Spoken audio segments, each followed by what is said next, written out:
Hello, હું અરુણા મહેતા બોલું છું. Welcome friends. કૃષ્ણપ્રિયામાં તમારું સ્વાગત છે. આજે આપણે નવરાત્રિ વિશે વાત કરીશું. નવરાત્રિનું મહત્ત્વ.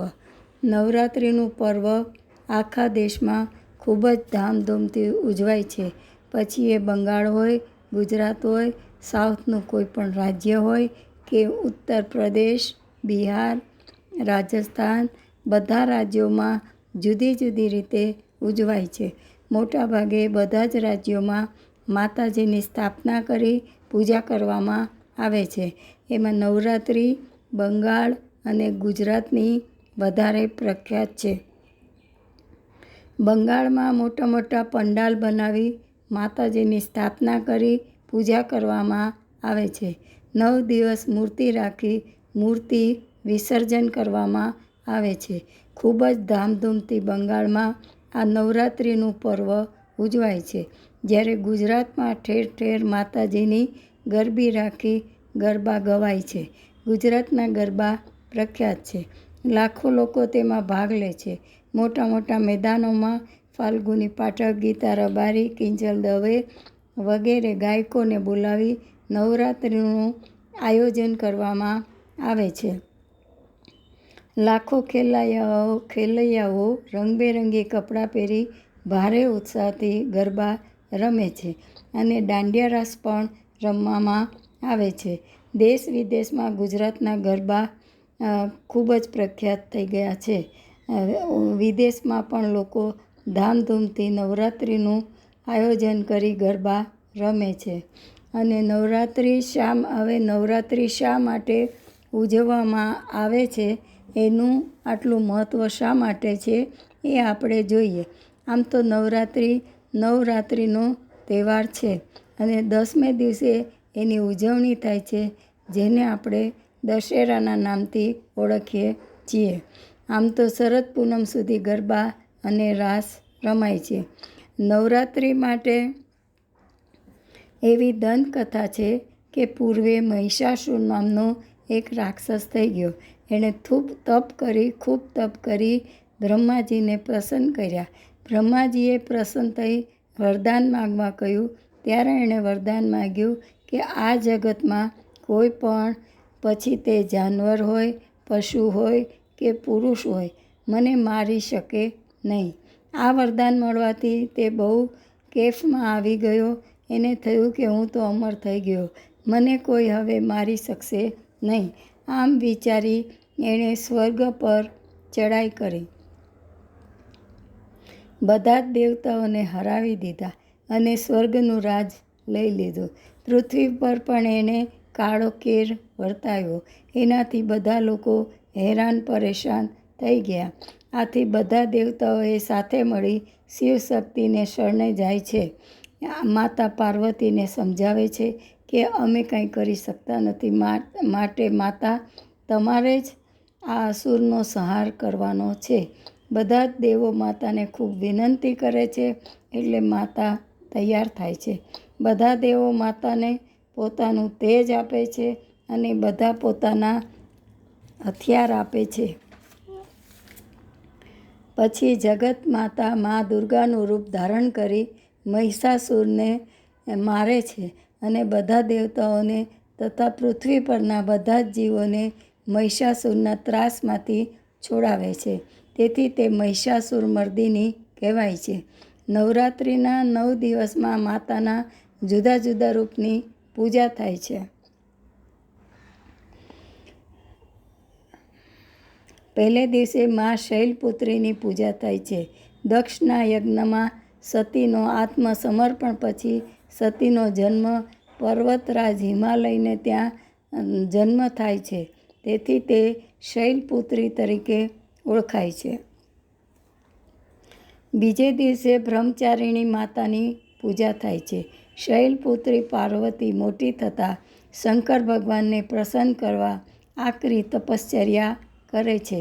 થોડો સમય ફળાહાર કરીને, ત્યારબાદ ઝાડના પત્તા ખાઈને, ત્યારબાદ પાણી પર રહીને તપશ્ચર્યા કરે છે. છેલ્લે પાણીનો ત્યાગ કરી વાયુ ઉપર જીવે છે. શંકર ભગવાન એની આકરી તપશ્ચર્યાથી પ્રસન્ન થાય છે અને વૈરાગ્ય તજી પાર્વતી સાથે વિવાહ કરે છે. ત્રીજે દિવસે માતા ચંદ્રઘંટા જ પૂજાય છે, જેના માથા ઉપર ચંદ્ર છે. માતા 16 કળાએ ખીલેલી છે. મુખ પર તેજ, પ્રસન્નતા અને શૌર્ય છે. ચોથે દિવસે માતા કુષ્માંડાની પૂજા થાય છે. પ્રસન્ન દાંપત્ય જીવન થકી પાર્વતી માતા બને છે, જે માતા કુષ્માંડા તરીકે ઓળખાય છે. પાંચમા દિવસે સ્કંદ માતાની પૂજા થાય છે. કાર્તિકેય છે તે સ્કંદ તરીકે ઓળખાય છે, એટલે સ્કંદ માતા તરીકે ઓળખાય છે. સ્કંદ સાથે માતાની પૂજા થાય છે. છઠ્ઠે દિવસે મા કાત્યાયનીની પૂજા થાય છે. મા કાત્યાયની અપ્રતિમ શૌર્ય ધરાવે છે. એ ઘોડા પર સવાર છે અને એણે 10 હાથમાં દેવોએ આપેલા શસ્ત્રો સજ્યા છે અને ખૂબ જ તેજસ્વી અને પરાક્રમી લાગે છે. મા કાત્યાયની જ મા દુર્ગાનું રૂપ છે, જે અસુર મહિષાસુરને મારવા નીકળી છે. સાતમો દિવસ કાલ રાત્રિ તરીકે ઓળખાય છે. એ દિવસે માતા રણચંડી બનીને મહિષાસુર પર આક્રમણ કરે છે. બેઉ વચ્ચે ભયંકર યુદ્ધ થાય છે. મા કાલકા બની મહિષાસુરનો સંહાર કરે છે. તેથી એ મહિષાસુર મર્દિની કહેવાય છે. આઠમા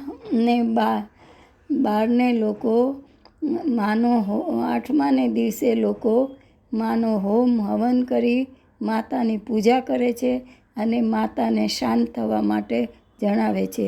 મહિષાસુરના નાશથી આનંદમાં આવી હવન દ્વારા માતાની પૂજા કરે છે. આઠમને દિવસે નિવેદ પણ ધરાવી માતાને પ્રસન્ન કરે છે. નવમે દિવસે નવદુર્ગાની પૂજા થાય છે. મા પહેલાં જેવું સૌમ્ય રૂપ અને પ્રસન્ન મુખ મુદ્રા ધારણ કરે છે. લોકો હરખ-ગેલા થઈને માને નિવેદ ધરાવે છે. આમ 9 દિવસની નવરાત્રિ પૂરી થાય છે. 10મે દિવસે બધા લોકો મીઠાઈ અને સારી વાનગીઓ બનાવી દશેરાની ઉજવણી કરે છે. બીજી દંતકથા મુજબ રામે લંકા પર ચડાઈ કરી એ પહેલાં 9 દિવસ માતાની પૂજા કરેલી, એટલે નવરાત્રિ ઉજવાય છે. દશેરાને દિવસે રાવણને મારેલો, એટલે બધા લોકો દશેરાની ઉજવણી કરે છે. કૃષ્ણાવતારમાં પણ ગોપીઓએ દેવીની પૂજા કરી હતી. મા કાત્યાયની પૂજા કરી હતી. મા